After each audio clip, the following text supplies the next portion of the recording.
start. Wonderful to see so many people. I did half joke before that we would have make sure we got 75 for our 75th anniversary event. We've gone way past that now. So it is great to see you all, and welcome to this really special event to mark a very special occasion about a very special publication. We always talk internally about the AJR Journal, or the AJR Information as it was, being one of the longest running publications in the Jewish community, and that's certainly the case. Published uninterruptedly since January 1946, and of course this month you would have seen what that very first front cover and back cover, in fact inside couple of pages, would have looked like. Of course you can see all the back copies, digitized copies, online via our website. So it's there for your research, for your entertainment, and also just to see over the years how the AJR Journal Information has chronicled the lives of the refugees and the organization. It's a sort of time in motion study, real-time study, and reporting on the events and activities of the organization which became representative of the refugee community. So I'm pretty sure, looking through the screens here, that I've met all of you at some point or other, but just for the record, I'm Michael Newman. I'm delighted and honored to be the Chief Executive of the AJR, and it's particularly special when you come to events like today and this month, when we're marking the Jubilee anniversary of the AJR Journal, a real celebratory event. And I'm also delighted to see on the call at least a couple of people who are directly connected with the AJR Journal. I can see Lillian Levy there, who's been a long-serving AJR volunteer anyway, and now helps Joe put the journal together, and in many respects co-edits the magazine. So lovely to see you, Lillian. And David Herman, I can see, our contributing editor. So thank you very much for being with us, and thank you for your continued marvelous lead articles, which really capture the culture, the history, and the heritage of the refugees. So it's wonderful to see you. And there may be others, but I can't see everybody else here. But thank you all very much for joining us. Just before I hand over to Joe, who's going to talk about the journal, obviously, just a couple of plugs, because of course, alongside all the fantastic Zoom events that we're doing at the moment, as a way of really connecting with people, it's obviously grown our connection with our members throughout the country. And I must here give credit to Susan Harrod, my colleague also on the call, and her colleagues in the outreach department. The AJI is primarily and first and foremost about looking after the social welfare needs of our membership. And so if you or anybody you know can benefit from the services, the activities that we have, and specifically the funding we receive, via the claims conference, and that we make available, then please do let us know. It's particularly important at this time when obviously people are that bit more isolated and their needs may have changed, and it's particularly important that we're in touch with as many people as possible, because the support and the funding in particular is ring-fenced for you. It's not as if it can be used for other groups of people. And also just to point out a couple of events that we're doing, and most importantly, next Tuesday, we have our Holocaust Memorial event at 2 o'clock. You would have seen details of it in the AJR newsletter, and it will be again in next Monday's newsletter. So again, please do sign up. We're very, very fortunate to have a very loyal and growing and big membership who attend our events. And without any partisanship, I can safely say that a number of members are saying very kindly that the activities and the newsletter and the events that we're putting on are really extensive and really help fill people's time, break up the isolation. And that's very heartwarming to know and to hear back, get that feedback. But of course, please do spread the word. We know that there are many others who could equally benefit from our services. and we would love to hear from them as well. And in particular, from the second generation, because that's a particularly growing area of our work. And as will be evidenced tonight with another event that we're doing, this time with Rob Rinder and those people who participated in his documentary last month. I think we've got over 450 people attending that one this evening. So that's enough bragging about the AJR and how wonderful we are. I'm going to hand over to Jo, and just before I do, I must also take the opportunity to thank her and give credit to her for, I suppose, revamping and changing the whole outlook, the facade of the organization's mouthpiece. It was always a wonderful publication. It now looks that much better as well, and it's got that even greater appeal to people. So thank you, Jo, for everything that you do. Thank you, Susan, for everything. And I'm going to hand over to Jo, and I'm going to lurk in the background. And if I don't get a chance to come on later, then it's lovely to see you all, and I hope to see you all again soon. In the meantime, stay safe, take care, and see you all very soon. Jo, over to you. Michael, thank you so much for that introduction, and hello everybody. It's really lovely to see so many of you here, and also to see so many people who I either know personally. I've had the privilege to meet you personally, perhaps over the years that I've been working for AJR, but also I recognize so many of your names, and from the letters that you write in, and from the kind of the regular contributions and interest that you show in the journal. So it's just lovely to be able to put faces to names, and thank you all for your kind of continued interest in the journal, and I hope over the next hour we'll be able to kind of, you know, discuss that interest even more and talk about kind of why the journal is as popular as it is today, and also kind of, you know, what you would like to see in it going forward. I have put together a few slides, so if you'll just bear with me a second whilst I share my screen. Okay, can you all see that okay? Excellent. All right. So I've just put a few slides because I always think it's better to be able to see some of the stuff that we're talking about. So we'll probably go through these for about 15 minutes, and then we'll probably open up for a bit more discussion. So as Michael says, and as you all know, we've just marked the 75th anniversary of the journal, and we produce a bit of a bumper issue. What we're going to do today is talk about the journal over the years and how it's developed and what it's like today, but also talk a little bit about where it might go in the future. I thought it was good though to first of all just introduce not just me but the rest of the team, if that's all right. So this is our core editorial team, and I would say core because we're the ones that normally in normal circumstances would be based in the office. Of course, none of us are actually in the office at the moment, but under normal times, both Lillian and I would be in the office at least once a week.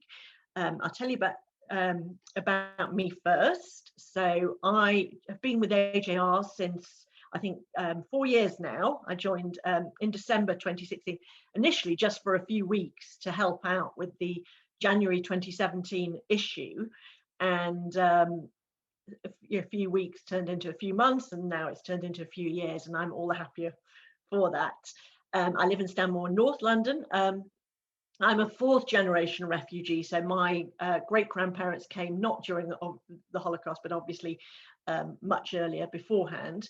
And I've worked for 30 years in PR and communications, and I've just listed there some of the projects and that I've worked with and managed over the years, which I think all of you will be able to identify with. The most high-profile one and more recent one being the London 2012 Olympic and Paralympic Games, where I was responsible for looking after the media, not the sporting media, but the media that were coming to. There were 27,000 journalists who came into Britain to cover the games, and I was responsible with my team for actually making sure that they had a fantastic experience and saw the Britain that we wanted them to see. So that was quite an interesting project. And just as an aside, I'm currently training alongside editing the AJR Journal as a counsellor. So I kind of have quite a varied background. Lillian, and I know she's here now, and it's not up to me to tell you too much about her.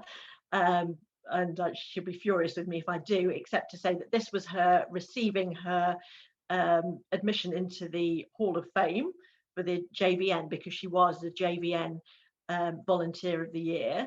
And she is a fantastic help to me, partly because she has a background and she's been connected with she has a refugee background. She's been connected with the organisation for such a long time. And without her sound counsel, I really wouldn't be able to do half the things that we do. And the other two people who are really critical to me, Michael already referenced one of them, is David, who is our contributing editor and has been writing our fantastic and erudite articles, the front page articles for the last, I think it's coming up for 3 years now, David. And David took over directly from Tony Grenville, who many of you will know. And it would be, even though Tony's not officially in the team now, it would be wrong of me not to include him, because we still go to him from time to time for so many things. And indeed, he wrote a wonderful article on the 75-year anniversary, which appeared in the January issue. So those two gentlemen, although not in the office with Lily and I, are just as important part of our team going forward.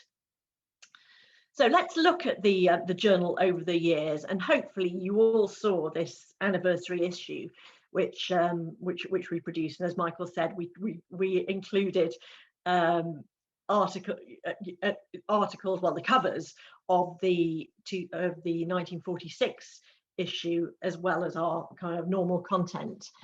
And I thought it was just worth looking at this, which is, and I'll read it out to you because it's rubbish article, but it says, the new AJR information is now out. One of the primary functions of this monthly publication is to keep its readers informed about the position of jurors on the continent and about the work for their relief and rehabilitation. It will bring into contact the members of the AJR with the immigrants overseas, especially with our kindred organisations, and ventilate all possibilities of immigration for the remnants on the continent. The problem of refugees in this country will be no less our concern, and legal, economic and social questions and all the factors which add up to their status will be dealt with extensively. AJR information will report on the activities of the association, both of its head office in London and of the various branches and groups in the provinces, and thus strengthen the link between the members. Stressing these salient points, it will be of service to the whole Jewish community. Well, that was kind of the objective that was set at the outset. So I thought it would be useful today to kind of just look at that and say, well, how did we do? And has it done that? And indeed, does it continue to do that? And it's interesting because when you look at those first pages of the early issues of the AJR information, well, immediately they take you back to a world that is barely recognizable today. You know, it was printed, it was just 8 pages, it was printed on very cheap paper, smudged print, and it kind of reminds us that the journal was launched amidst the austerity of the post-war years. And male refugees at those point, who were often highly qualified, they were reduced to seeking employment as packers, bookkeepers, storekeepers, and female refugees, they offered their services as typists, cutters, or machinists, ready, as one of the very first adverts in the journal said, they were ready to do linen repairs of any kind, except shirt collars. Why shirt collars were left out, I don't know, but that was this sort of the tone of, you could get a feel of what the immigrants themselves were doing, what the refugees were doing. But it's worth remembering that, of course, conditions here in Britain were very much better than they were in other parts of Europe, and where people were often without adequate food, clothing, or heating. And that's why the very first issue, or the very first page of the AJR information featured an advert which appealed for 12,000 garments a month for the Jews of Europe. And in fact, the AJR at the time had its own clothing depot, which was just behind Finchley Road Tube Station, and thousands of garments were collected and sent on to Jews who were in need in the continent. As an aside, and I hope none of the people who were concerned are on this call today, but when we published our January issue this month, with this, and clearly some of the people who received the AJR Journal didn't realise that this was, even though it looked old, that it was an old ad. And we actually got a few calls to the head office in the last few weeks asking where to send the garments. So apologies if there were, if we misled anyone on that. Now, not surprisingly, the plight of the remnants of the German and Austrian Jewry continued to be the principal focus of AJR information well into the 1950s. And the March 1946 issue called out for baby outfits for the Belsen camp, because Belsen was by then the largest camp for displaced Jews in the British zone of occupation in Germany. Another staple from the very first issue was the missing persons column. And subscribers could, of course, use this to try and make contact with relatives and friends who'd been deported, uprooted, or otherwise disappeared. And we still have this column today. It's called Looking For, and it's regularly used by academic and media researchers, as well as by descendants of refugees and their friends. So it's interesting. We still, on average, I think, get 6 appeals for help in tracing people each month, sometimes many more. So even though the circumstances and probably the desperation behind these notices has, thank God, changed, it's still a service that the AJR Journal tries to offer. Now, back to 1946, it was against this background of post-war austerity that the AJR members sought to build new lives for themselves and their families in Britain. And the AJR used this journal to help them. And the journal was very keen, the association and the journal were very keen to see our refugees fully integrated into British society. So naturalisation was a key topic in the journal from the very first issue. And it's interesting to see how the tone of this coverage changed over the years, from the first issue, which welcomed the Home Secretary's statement that priority should be given to those refugees who had served in the armed forces, through to monitoring and reporting on the rollout of the application process, a bit like the media report on the rollout of the vaccine programme today. It was kind of almost like a sort of a ticking clock. Now, by March 1949, the naturalisation of the refugees was so advanced that the AJR information could afford to cover it in a lighter way. And its regular From My Diary column, which was sort of written, as you'll see at the bottom there, by narrator. So it was kind of sort of a secret thing, but that the editors did. This column actually includes a tongue-in-cheek reference to the anglicised names that some of the refugees had adopted. And it suggested that people, the names that they choose, they shouldn't feel tempted to overdo the expression of gratitude to their own, to their new country in the names that they chose. And it even asked whether names starting with Mac, for example, were not better left to members of the Scottish clans. So you can see the kind of the journal was very much mirroring what was happening in the refugee community. Now, naturalisation accomplished, the journal continued to provide the refugees with essential advice on living and working in Britain, and it had a monthly law and life column offering advice on everything from setting up a limited company to claiming family allowance.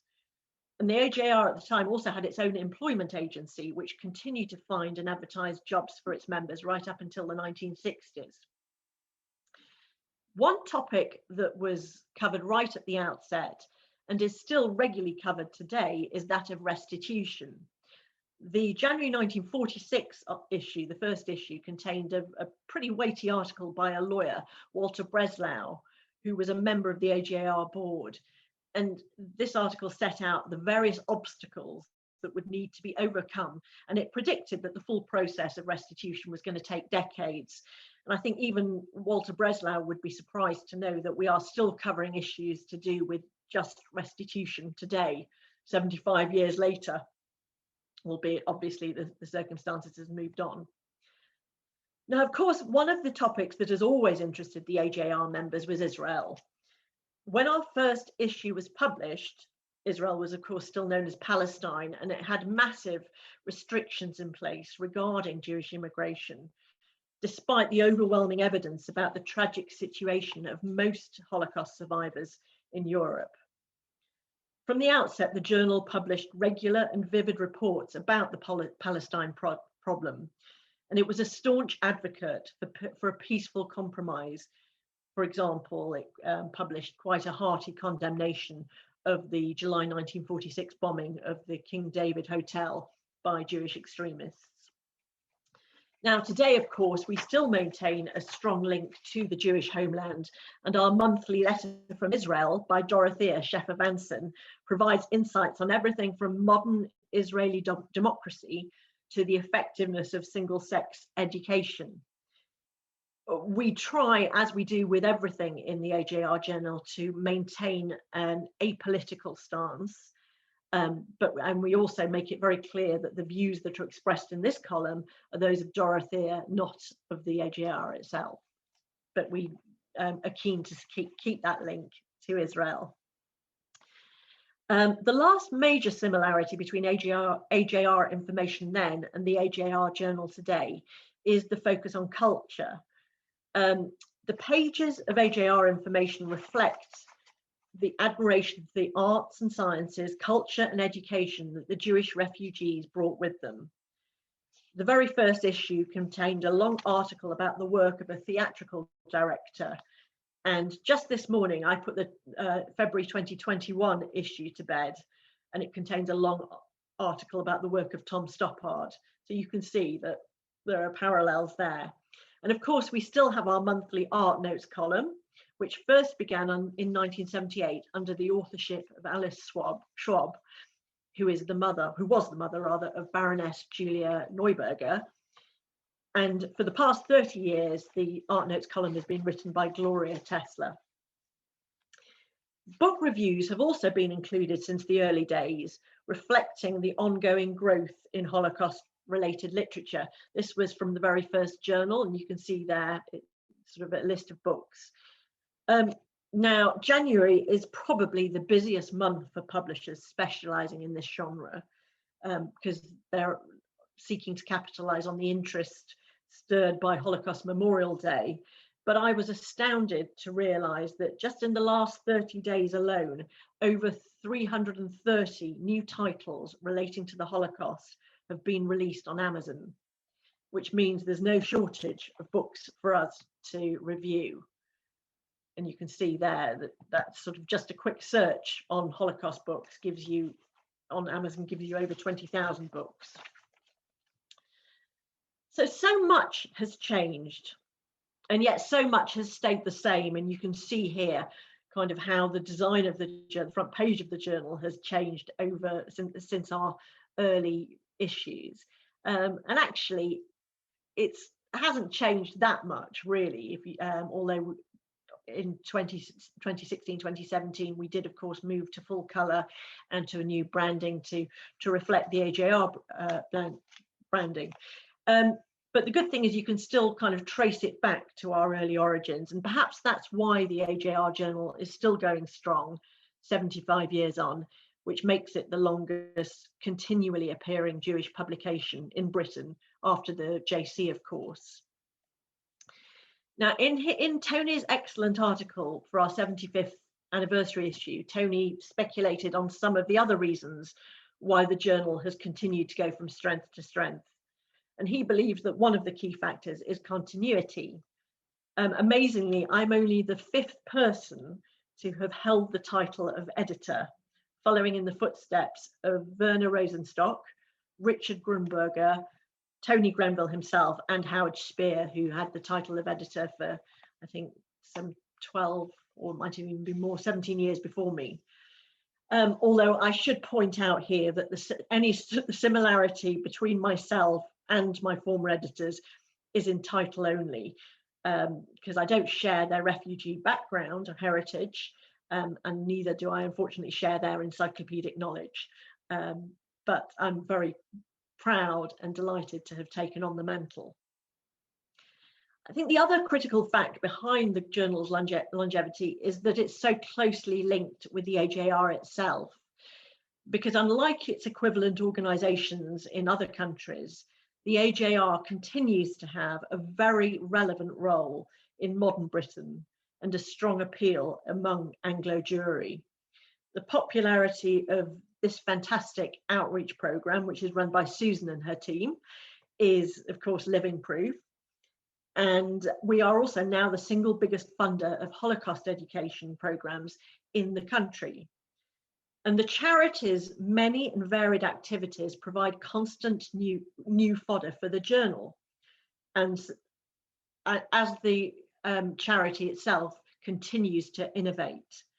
So for our February issue, for example, will contain information about a wonderful series of dementia-friendly online events that have been developed by our memory loss specialists. And we're also currently working on some exciting projects to mark the AJR's own 80th anniversary later this year, one of which is an interactive map of places around the UK that are connected with Jewish refugees. So you can expect to see that covered in the journal as these sort of projects roll out. So all this means that there should be no shortage of new content for the AJR Journal, but we want to make sure, of course, that we are giving you what you want to read. So I'm really interested to hear your thoughts on the current content of the journal. And in a few minutes, we're going to kind of open this up to sort of a bit of a chat and discussion. We'll see, with Susan will manage that for us, so we'll see how that goes. But just before I open it up for discussion, I just thought I'd give you a few points to think about. And one of the, I suppose the top point is the audience. So just as the AJR membership has changed considerably since our first issue 75 years ago, so of course the people are reading this and reading our journal have changed a lot. And you know, if you're the representative of today's audience, we want to make sure that it's as relevant to you today as it would have been to members of the AJR 75 years ago. So that means kind of looking at the types of stories, and for example, should we continue to have life stories of members, or are there other stories that you'd like to see in the journal? The other thing are letters. I mean, I'm delighted that we get so many letters from you all, and I hope that will continue for a long time. But at the moment, we're devoting 2 pages a month to those letters. And do you enjoy reading them? Would you like to see more or less of those letters? I'm interested in your thoughts on that. Contributors. We are lucky in that quite a few people, including some of the people that are in the audience today, send us regularly ideas and even draft articles for consideration. But I'm also aware that some of our contributors we've lost, and some of our contributors, particularly our older contributors, we will lose at some stage in probably the near future. And how can we continue to attract new contributors that reflect the sort of the content that you want to hear? And indeed, do you have ideas for people that you would like to see writing in the journal? The format, well, we of course print, and we continue to print at the moment. It's a time when many publishers and publications are switching to online, and indeed online is a big way of communicating these days. Do you want to continue receiving a printed publication through your door every month? Or would you be happy to switch to online? It is available online. Again, an interesting thing to think about going forward. And finally, as I mentioned earlier, this year sees the 80th anniversary of the AJR itself. And obviously, we will be marking that with a really bumper issue of the AJR Journal. And we'd welcome your thoughts on that. But also, do you have other ideas for that we could use to mark the AJR's 80th anniversary? It's a tremendous milestone. So are there things that you might like to see us doing for that? So those are really just some kind of questions to pose to you, things that if you want, anybody wants to make a comment, and I'd be delighted to hear. I'm going to stop sharing the screen now. We'll see how the chat goes, and if time allows and we run out of kind of steam on the discussion, I have also put together a little quiz. So don't worry, don't feel obliged to say things unless you want to. But let me stop the share now and hopefully get some kind of feedback from you all. Hi, Joe. I've actually got lots of questions through the chat, which is probably quite a good way to handle it at the moment. Right. Because we've got an enormous audience. We're close to 130. So first of all, I just want to say that Tony Grenville's actually on the Oh, good. So I suggested that maybe just unmuted him. He was just going to say a few words. Love so that. I'm just going to find Tony. Bear with me, everyone. Yeah, just while Susan's doing that, it's worth saying that pretty much all of the content that I've read in this presentation so far came directly from Tony's, plagiarising Tony's work. So I hope you don't mind, Tony. Tony, I'm just trying to find you. I think I found you. If that's Tony, I'm just asking you to unmute. Tony, was that you? Have you unmuted? Just while you're doing that, Susan, I might jump in and say, if and when we get Tony on, this really is. Oh, there we are. I found him. The dream team. There he is. I found him. Tony, hi. We can't hear you, Tony. You are unmuted. You need to turn your volume up a bit. I've turned it up to max. Can you hear me now? Very faintly, but yeah. Let me try again. Is this any better? Yeah, it's not too bad. Yeah, I'll yell into the microphone. Is that okay? Better? Yeah, that's a bit better. Oh, good. Well, I was just going to say thank you very much for introducing me and for all of Joe's kind words, which I very much appreciated, especially as she didn't know that I was actually attending at that stage. I very much liked her remarks about the early issues of the journal and the history of the journal. I think they were all very apposite, and I'm sure that all the people who have so kindly given of their time to attend this event will have appreciated them as well, and the pictures, of course, of the early issues. I just say that one of the things that always struck me about the earlier issues of the journal, which I mainly concentrated on in my research, the first 3 decades or so. First of all, the extraordinarily high level of culture that Joe's already pointed to in reference to the exhibitions, but also the literary and visual, as well as the visual culture and the whole intellectual excitement of the journal, I think was really very unusual in the whole of this country at the time, for what was not an academic or primary literary or intellectual journal. But that at the same time, it seemed to me that, with reservations, of course, that the integration of the refugees into Britain, into British society, passed off more smoothly than not, and that always gave me a feeling of pleasure. And I hope that for most of those listening, it still applies today. Thank you very much, and thank you for reading my articles in the past, and my best wishes to Joe and Lillian and David for the future. Thank you very much, Susan. Okay, so I'm going to go through the questions, Joe. Okay. They're obviously not in any kind of order because they're just coming through the chat. And there's, first of all, lots of comments. They'd like more letters. They'd love reading the letters, and they love the backwards and forwards from one month to the next. So definitely keep the letters. Quite a few people saying to me that they still would like the paper copies, but a couple of, I think it's probably second and even third generation have said maybe to offer the option, because then there is quite a saving to be made and people could opt in whether they receive it online or whether they receive an actual paper copy.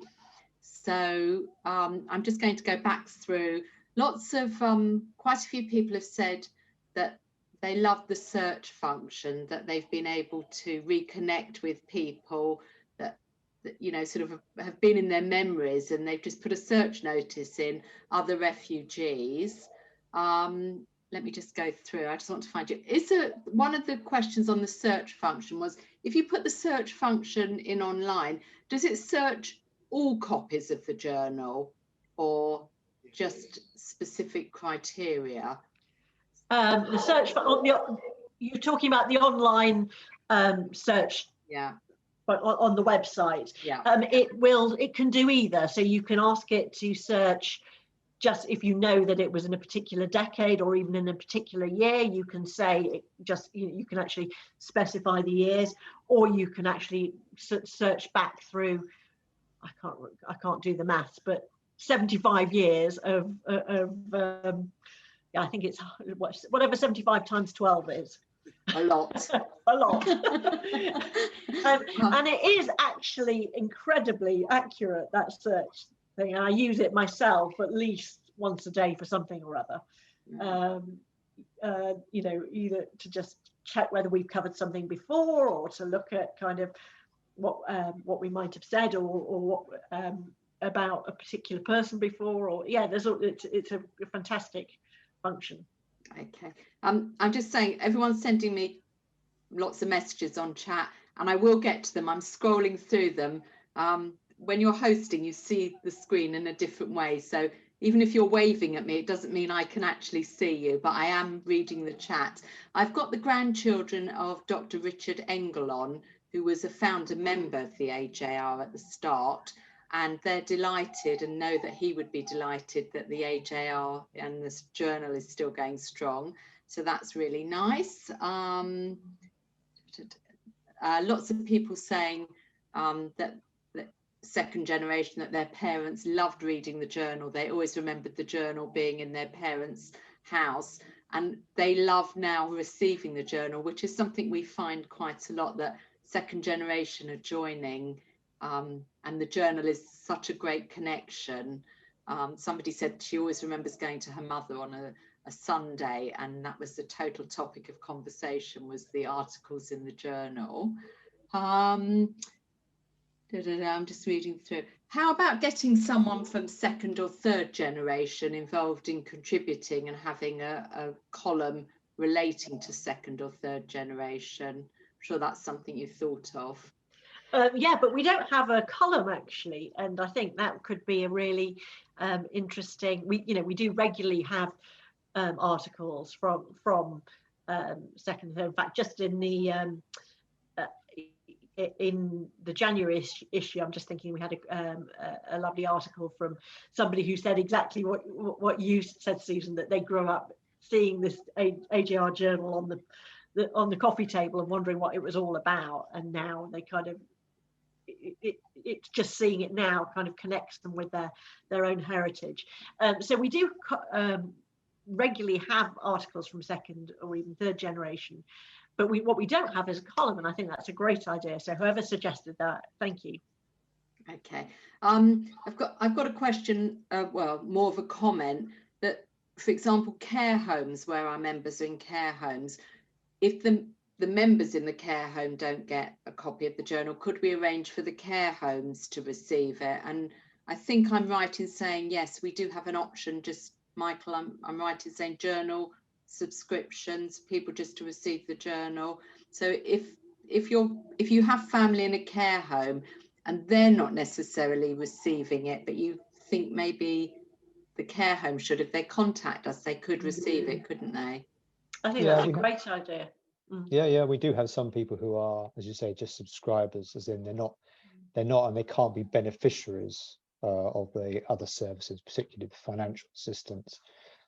But there are people, and there are a whole lot of institutions that are subscribers. So we send the magazine to libraries, universities, and so the onward proliferation of readership continues that way. It's not just one person seeing it, presumably. Right. One of the comments actually relates to the Zoom, which doesn't really relate to the journal, but I am going to mention it whilst we've got such a large audience. Somebody's put about, even if we go back to actual meetings, continuing the Zoom option. And I think we are agreed.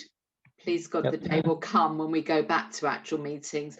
But one of the things we have learned from this whole experience is what a wide audience we can reach out to. And there will always be, going forward, an option to watch anything that's happening online. Am I right in saying that, Michael? It's something we've discussed. Definitely. Definitely. So, I know for a lot of our members who've joined for something like this, if we'd have run this at a meeting, unfortunately in London, say, or even if we'd have run this at our office, the fact that I can see there's members from all over, I can see some of you from Scotland, I can see a couple of people from Israel on here, so that option will always be open. The other thing it does, Susan, just to butt in here, of course, it gives us that national reach by having, we started off obviously with the regional groups, by definition, their localities, but even when we do go back to that, we'll be greedy and have both worlds. You know, we'll have people meeting in person in a synagogue in Edgware, and then if that particular topic is of interest to you, then we can Zoom you in from wherever you are in the country. Exactly. The only thing you'll miss out on Zoom, as I keep saying, is a cup of tea and a piece of apple strudel. I can't provide that, Susan. I can see you all laughing. If we could work out how to deliver that at the same time, we'd be in our element. Well, we're the AJR. It's not beyond us. I mean, we can find a way of doing that. I do sometimes think about that in the middle of the night. Somebody's saying that it would be nice to have in each month, like referring back to this edition 25 years ago, so that you've got some comparison. You know, maybe 75 years ago, 50 years ago, and 25 years ago. You know, January, these are the articles that appeared, because it's quite a historic timeline then. So you've got lots of ideas to work on here, Jo. Yeah, lovely. Somebody thinks the word journal's a little bit outdated, that we should rename it. I think we'll probably have uproar if we do that. I can see raised eyebrows here, so not sure. I'm just sorry, Jo, I'm just trying to read through the questions as quickly as I can. Lots of congratulations to you and your team. Somebody's just said we should use drones to deliver tea and cake. And extra copies of the journal at the same time. That would give me a project to work on. A lot of people saying, obviously, we need to be more forward thinking, that, you know, times have changed enormously. And if we're encouraging second and third generation, it would be interesting to have that perspective each month to encourage them joining. Somebody suggested we use Deliveroo and set up an account. I'm sorry, I mentioned the tea and strudel now. Should have stayed off that subject. I knew as soon as we introduced the food, And somebody's saying to me, how on earth do you manage to get it out on the 1st of each month? It's never, ever late. So how on earth do you manage that, Jo? Well, it's interesting. So we tend to go, our print deadline or our copy deadline for content is normally around about the 10th of the month. So we kind of, pretty much as soon as the previous month's issue has gone off to the printers, we sit down, we kind of produce the page plan that says, okay, we know we've got 20, on average, we've got, in a normal month, we've got 20 pages to fill. So what do those pages look like? And we know each month we have certain staples. So we know we have a letter from Israel. We know we have an art notes column. We know that David Herman is going to send us a marvelous article for the pages 1 and 2. So there are certain things that we know are going to come, and then there are other things that we have no idea. We've got no idea how many letters will come, and or how many search notices will come. So we keep a kind of a rolling pot, if you like, for letters and search notices, and so we just hope that by the 10th of the month there's enough of them to fill those sort of pages. And then everything else we've either planned articles. Some of them are planned several months in advance, and some of them are very topical, depending on kind of actually what's happening in the news or in the organization at that particular time. So I would say sort of in each month there's probably 25% that we are kind of waiting for as we reach that copy deadline, and kind of thinking, is it going to come or not, or what have you. And of course, it's not just the articles, it's the photographs, and that pulling all that together is quite a logistical kind of job sometimes. But anyway, it all comes in around about the 10th, and by the 12th of each month, we've sent it off to our designers. And then we have a few days tussle because we've always got too much copy for the pages that we've got to fill. And often when people are writing for us, and we might say, well, you've only got 750 words on a page, but inevitably they provide us with 900, and we've got to kind of cut it back to fit. And sometimes you can't do that edit until you actually see it on the page, because you don't know where if you look at a paragraph of print, if there's one word that flows onto the line below, then actually if we can get rid of that one word, then that actually frees up a whole line of text. So there's a lot of kind of fiddly stuff that goes on for those few days, and normally Lillian and I do all of that ourselves, and then it goes to Michael for ultimate sign off to make sure that it's happy and it reflects the overall kind of tone and activities of the organization. And then it goes off to print, and we have got very good printers, FB Press, who we've been working with for many years now, who have a really rigorous print deadline. And like you say, they are absolutely adamant that it will arrive through people's doors by the 1st of the month, and right to the point whereas if you get there may well be 1 or 2 people who for whatever reason don't receive it on the 1st of the month. We always know, because they'll ring us in the office, won't they, Michael, and they'll say, I haven't had our journal yet today. So it's kind of it's we like to make it as reliable as that. Yeah, just to jump in, that what Jo just gave you is the official reason. Sorry, the unofficial reason. The official reason is for fear of not getting it out on time by the 1st of the month.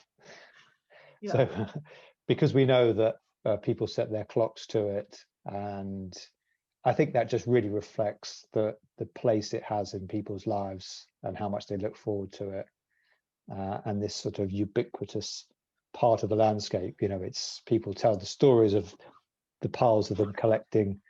I always remember years ago visiting a chap in Edinburgh who'd kept back copies, and he had stored them in his cupboard, just a pile and pile of the AJR Journal information. So it is a very important part of people's lives, and so getting it out to them on time is part of our responsibility. Yeah.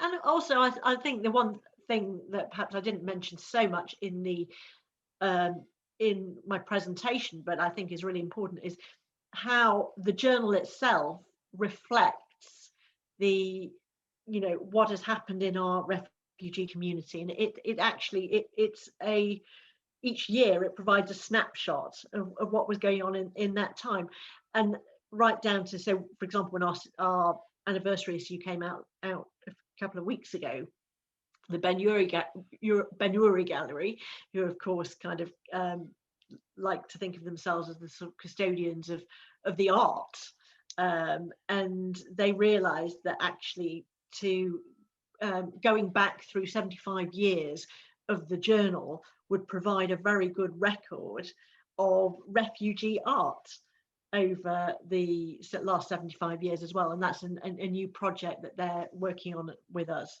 as a result of realizing just how reflective the journal is of, where we've all come from and where we might be going. Somebody was saying the search notices are very interesting, but what would be really interesting would be to have an article that follows up on them. So when somebody is in touch, it would be quite nice to have a background article if it's relevant, because somebody said here, I always read the search notices, but it's like a film without an end.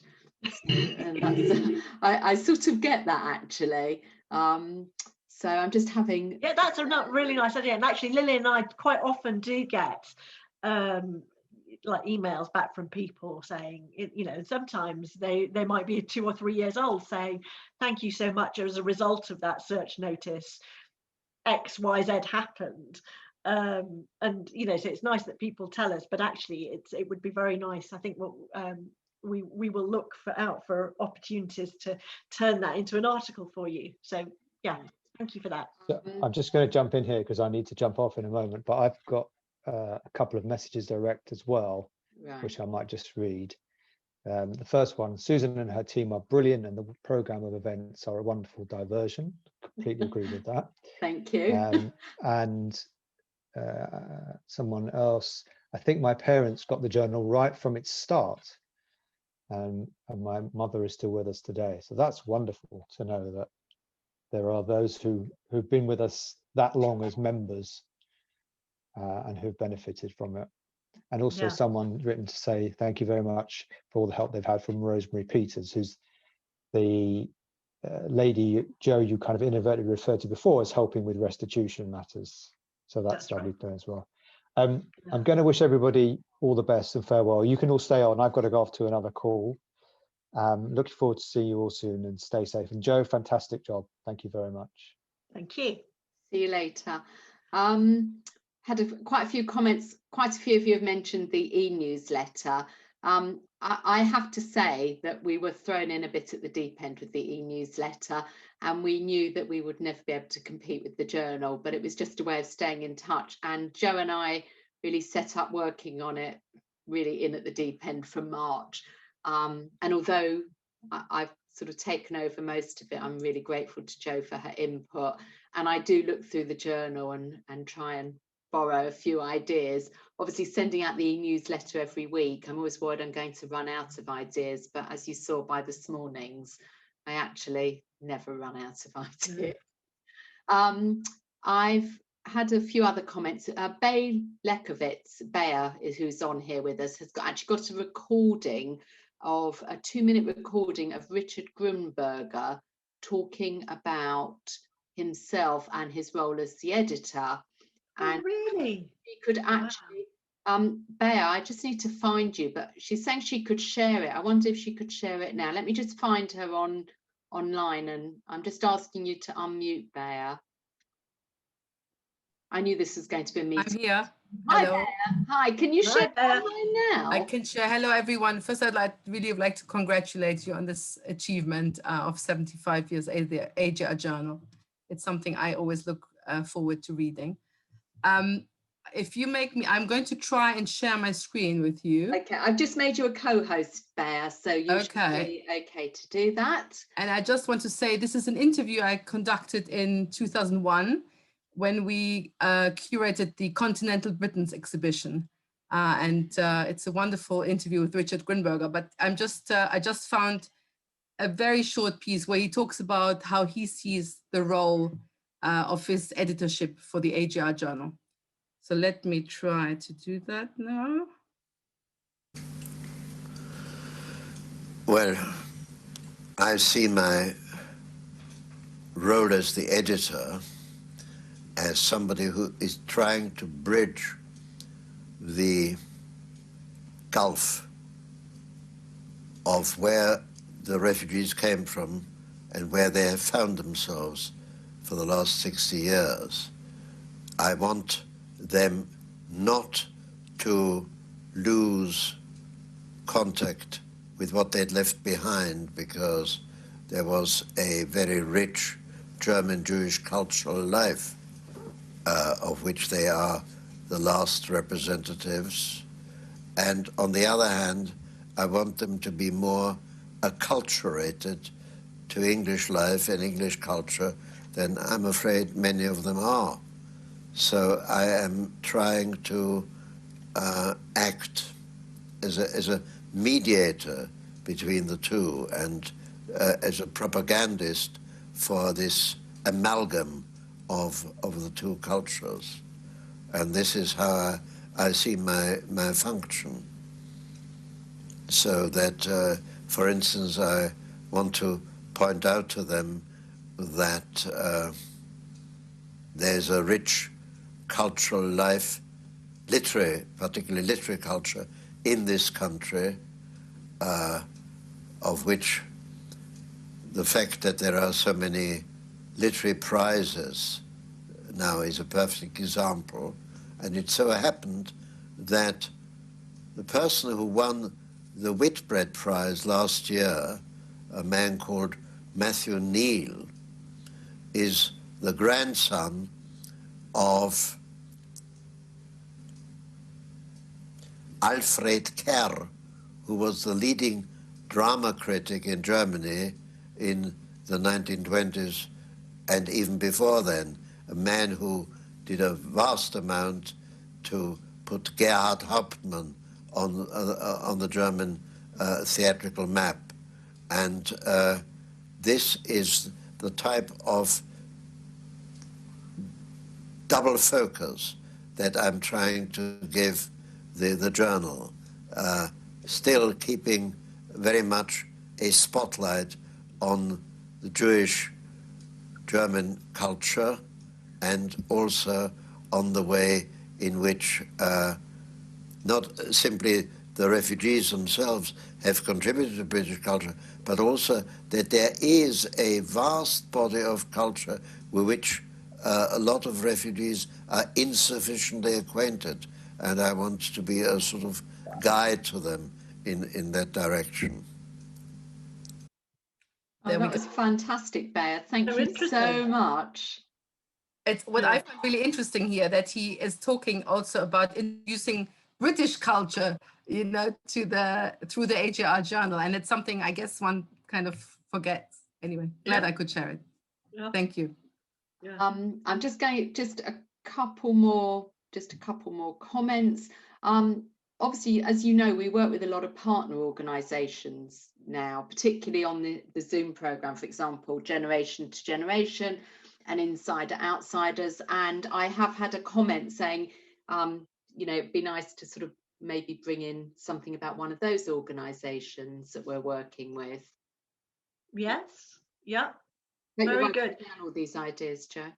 Yes, I am. Well, I'm not writing, but I'm in my head.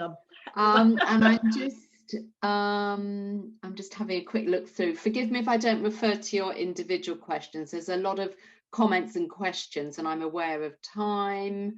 1 second. Just lots of thank you for a very interesting talk. And a lot of people saying they would still like the paper copy. A lot of people hold on to it. I've had quite a few comments of people who are saying their parents collected it and they have continued to add to the collection, which is really interesting. I'm so pleased to hear that. I'm sure. I mean, Michael's left us, but now, but I know that he would share my desire that we continue to print this as long as there are people there to be, you know, who there's an appetite for it. So that's great to hear. So I think we're pretty well out of time, but what I have done, Joe, is I've copied all the questions and I'm going to send them on to you, and then Excellent. if you want to follow up any ideas I've missed as we've gone through, you'll have the option to do that. Great. I'm just, we always get to a point that we run out of time a bit. So over to you, Joe, to wrap up. So that's it. And well, I just want to say first of all, Susan, thank you for giving us the opportunity, but thank you to everybody who listened and who's still on, obviously, for your just continued interest, support, your ideas, suggestions, enthusiasm in the journal. I love producing it, and I'm so glad that you find it useful, and that, you know, once a month we're able to give you something through your letterbox that provides you with enrichment, ideas, you know, new information. So thank you to all of you, and thank you especially as well to my team, Lillian, Tony, David, and indeed everybody else who helps make up this magazine. If you didn't have chance to ask a question, you can either well, probably the easiest way of doing it is to just drop me an email. It's jo at ajr.org.uk. Always delighted to hear from any of you. So please send through any comments, questions, whatever. And thank you again. Take care. Final question. How many copies do we send out a month?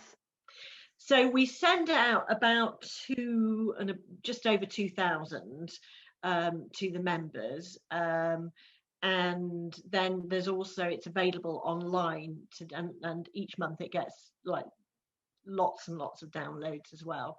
I know some people, there are some people who prefer to look at it online, particularly as it's actually free, and it's not restricted to the AJR members. The online version is available for anybody and everybody to look at. So, and if there is anyone, that couple of people have mentioned to me that they're volunteers and they don't seem to be getting the journal, and I'm not really sure why. So be in contact, and we'll check whether there's some problem on a record or an address. Because if you're on our database, you should be receiving it. Yes, I did check with Carol actually just a few weeks ago about, and all AJR volunteers are meant to also receive the journal. So if you're not getting it, then please let us know, because we want to make sure, we want it to reach as many people as possible. It costs, as you can imagine, quite a lot to produce it.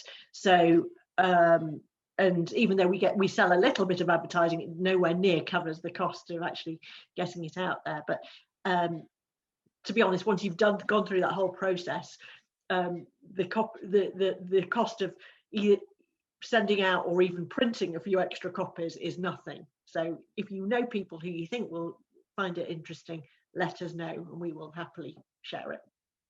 Thank you everybody. There's lots.